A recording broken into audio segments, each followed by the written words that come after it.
ये आपका एक इनफाइनाइट लैंग्वेज है, लेकिन यहाँ पर आपके एट ए टाइम 2 कंपेरिजन हो रहे हैं, ठीक है ना। एक ही साथ एक ही समय पर 2 कंपेरिजन हो रहे हैं। 2 कंपेरिजन इस तरीके से होंगे, number of A is equal to number of B and number of B is equal to number of C, ठीक है ना। 2 कंपेरिजन है यहाँ पर। फर्स्ट कंपेरिजन है number of A is equal to number of B, second comparison है number of B is equal to number of सी।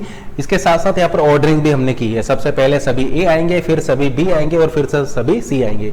तो यहाँ पर ऑर्डरिंग के साथ साथ 2 कंपेरिजन है। तो आप इस प्रॉब्लम को भी फाइनाइट ऑटोमेटा से सॉल्व नहीं कर सकते हैं, तो हम ऐसा बोल सकते हैं कि ये एक रेगुलर लैंग्वेज नहीं होगी।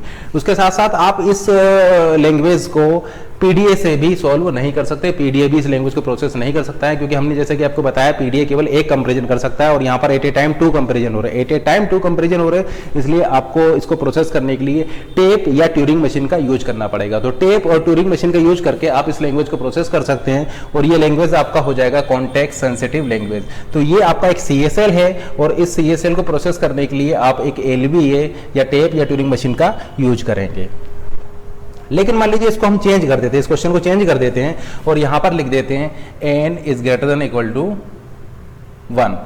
अब ये जो लैंग्वेज है ये एक फाइनाइट लैंग्वेज हो जाएगी। फाइनाइट लैंग्वेज इस तरीके से हो जाएगी क्योंकि n की वैल्यू क्या है, n की value less than equal to 1 हो सकती है। तो इस लैंग्वेज में क्या क्या हो जाएगा, इस लैंग्वेज में एक तो 0, n की वैल्यू आप 0 पुट कर सकते हैं, 0 पुट कर देंगे तो आपका लैम्डा आ जाएगा। अगर आप n की वैल्यू 1 पुट करेंगे तो आपका आ जाएगा ए बी सी। अब चूंकि यहाँ पर इस लैंग्वेज में 2 ही स्ट्रिंग है और ये फाइनाइट लैंग्वेज हो जाएगा, तो जैसे कि हमने बताया था all finite language is regular. तो हम ऐसा बोल सकते हैं कि अब ये लैंग्वेज आपका रेगुलर हो जाएगा क्योंकि ये एक फाइनाइट लैंग्वेज है।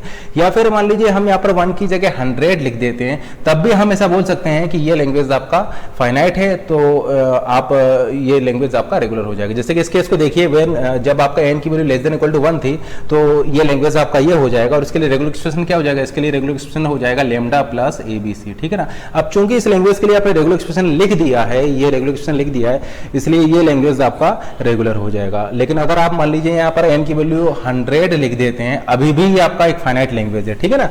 फाइनाइट लैंग्वेज इस तरीके से है क्योंकि इसमें कितनी स्ट्रिंग्स होंगी, इसमें आपका 101 स्ट्रिंग होंगी, ठीक है ना।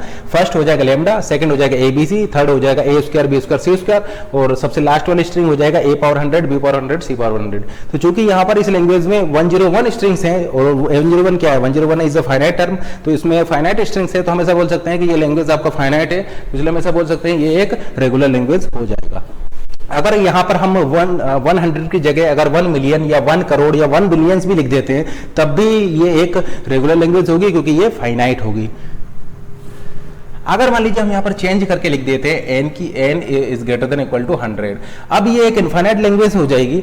इनफाइनाइट लैंग्वेज हो जाएगी जिसमें आपका ऑर्डरिंग भी है और 2 कंपैरिजन है, तो इसको आप पीडीए से या फाइनाइट ऑटोमेटा से सॉल्व नहीं कर सकते हैं। तो अब इस प्रॉब्लम को सॉल्व करने के लिए आपको टेप या ट्यूरिंग मशीन का यूज करना पड़ेगा और ये आपका एक कॉन्टेक्स्ट सेंसिटिव लैंग्वेज हो जाएगी।